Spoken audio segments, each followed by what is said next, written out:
యాక్చువల్గా మీరు ఒకసారి ఆలోచించండి. 30 సంవత్సరాలుగా ఒక జెడ్పీటీసీ ఎలక్షన్, ఒక ఎంపీటీసీ ఎలక్షన్ కూడా ఏకగ్రీవమైన సందర్భాలు ఎక్కడైనా ఉన్నాయా? ఐ థింక్ అక్కడ ఒక్కటే, అంటే అక్కడ ప్రజాస్వామ్యం లేక ఓటు వేయడానికి బయటికి రావడానికి భయపడి, కనీసం నామినేషన్ వేయడానికి కూడా భయపడే సందర్భం నుంచి ఈరోజు ప్రజాస్వామ్యాన్ని నిజంగా చెప్పాలంటే స్మెల్ చేశారు ఈరోజు పులివెందుల ప్రజలు. ప్రజాస్వామ్యం ఇలా ఉంటుందా అని దాన్ని ఈరోజు ఆస్వాదించడం జరిగింది. ఈరోజు మా గవర్నమెంట్ మంచి ప్రభుత్వము అని ఒకటి చెప్పడానికి స్టేట్ మొత్తం మా వెనకాతలు ఉంది అనే సంగతి ఒక ఎత్తు అయితే, పులివెందుల ప్రజలు కూడా ఈరోజు స్వాగతించారు అన్నదైతే చాలా క్లియర్ కట్ మనకి ఈరోజు కనిపిస్తూ ఉంది.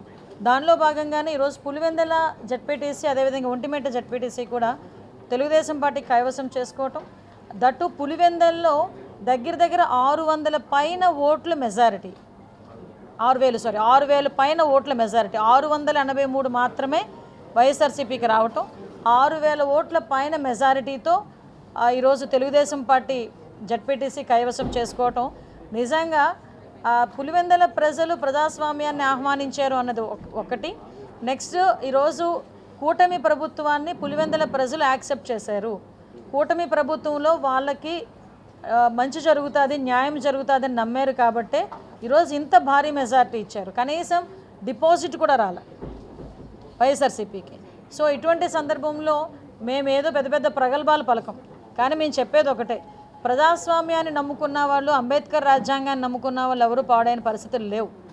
అంతే తప్పించి అంబేద్కర్ రాజ్యాంగం అవసరం లేదు, రాజారెడ్డి రాజ్యాంగం ప్రకారం మేము పనిచేస్తాం అనుకుంటే లాస్ట్ 5 సంవత్సరాల్లో జగన్మోహన్ రెడ్డి 151 సీట్ల నుంచి 11 సీట్లకు పడిపోయినప్పుడు అదంతా కూడా అర్థమైంది. కాబట్టి నేను చాలా క్లియర్గా చెప్తున్నామండి, చాలా రకరకాల మా మీద అబాండాలు వేయడానికి ట్రై చేశారు. ఏంటంటే పోలింగ్ బూతులు మార్చేశారని చెప్పి ఒక ప్రోపగండా పెట్టారు.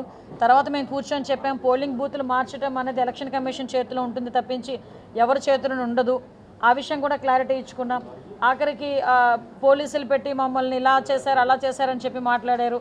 అంటే పోలీసులని అన్నది దాన్ని ఏమంటారంటే వాడుకోవటం అన్నది, అంటే వాళ్ళ తాలూకా సొంత పనుల గురించి వాడుకోవటం అన్నది లాస్ట్ 5 సంవత్సరాల్లో చేశారు. కానీ మేము ఇప్పుడు అలా చేయట్లే. ప్రతి పోలీస్కి కూడా అతని పవర్ ఏంటో తెలుసు. పోలీస్ ప్రతి ఒక్కరు కూడా చాలా గౌరవంగా పనిచేసుకునే పరిస్థితులు ఉన్నాయి. వాళ్ళ డ్యూటీలు వాళ్ళు సక్రమంగా పనిచేస్తున్నారు. కాబట్టి జగన్మోహన్ రెడ్డి అతనికి నోటుకొచ్చినట్టు మాట్లాడుతున్నాడు, ఏమీ పట్టించుకోకర్లేదు. ఈరోజు పులివెందుల ప్రజలు కూడా మా వైపు ఉన్నారు. పులివెందుల ప్రజలు కూడా మాది మంచి ప్రభుత్వం అని చెప్పి నమ్మి ఓట్లేసి గెలిపించినందుకు ప్రత్యేకంగా ధన్యవాదాలు.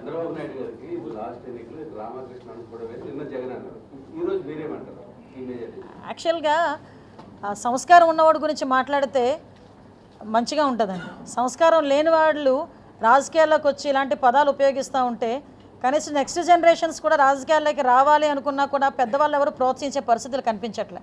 నిన్న మొన్నటి వరకు పేర్ని నాని ఇదే పదాలు ఉపయోగించాడు ఒకనొక మీటింగ్లో. ఉపయోగిస్తే నేనేమనుకున్నానంటే జగన్మోహన్ రెడ్డి పిలిచి తిడతాడేమో, జగన్మోహన్ రెడ్డి ఇలాంటివి సహించడేమో, తిడతాడేమో, తప్పు అతను మామూలుగా అనేసాడేమో, తప్పు కదా అని అంటాడేమో అని అనుకున్నా. నాకు బుర్ర తక్కువయ్యి. కానీ పరిస్థితి ఇప్పుడు ఎలా ఉందంటే ఇతను కూడా అదే మాట మాట్లాడతాడు. అంటే ఇదంతా ఒక స్క్రిప్ట్, తాడేపల్లికి నుంచి ఒక స్క్రిప్ట్ వస్తుంది అనుకున్నాం, కానీ ఎవడో రాసిస్తాడేమో అనుకున్నాం. కానీ ఇప్పుడు స్క్రిప్ట్లు ఏమవుతున్నాయంటే జగన్మోహన్ రెడ్డి స్వయంగా రాసిస్తున్నాడా ఈరోజు? అంటే ఒక పేర్ని నాని లాంటి వ్యక్తి మాట్లాడితే ఇది తప్పు అని చెప్పాల్సింది పోయి, ఒక అతను ఎక్స్పీరియన్స్ ఉంటుంది, అంత ఉంటుంది. చంద్రబాబు నాయుడు గారు పొలిటికల్ ఎక్స్పీరియన్స్ ఎంత ఉందో అంత ఉంటుంది ఇతని వయసు చూస్తే. కనీసం వయసుకు కూడా గౌరవం ఇవ్వాలి అన్న పరిస్థితి కూడా అతనికి లేదా? మాకు అర్థం కాదు అదే. ఈరోజు అతను మాట్లాడినట్టు మేము మాట్లాడడానికి 5 నిమిషాలు పట్టదండి.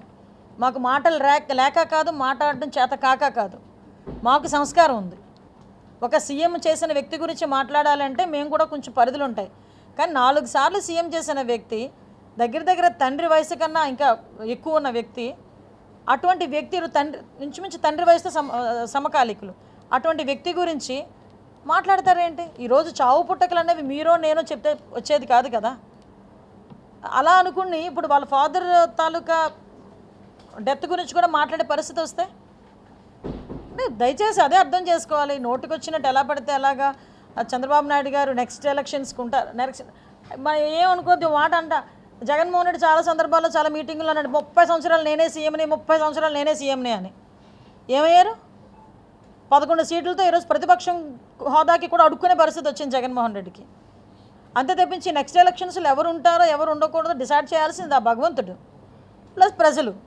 అది భగవంతుడు ప్రజలు కలిపి నిర్ణయించేది. నువ్వెవరు నిర్ణయించడానికి, నువ్వెవరు చెప్పడానికి? ఈరోజు కృష్ణారామ అనుకున్న వయసులో మాట్లాడుతున్నారు. ఈరోజు బయటికి రమ్మడబ్బా, ఒకసారి బయటకు వచ్చి జనాలను చూడండి.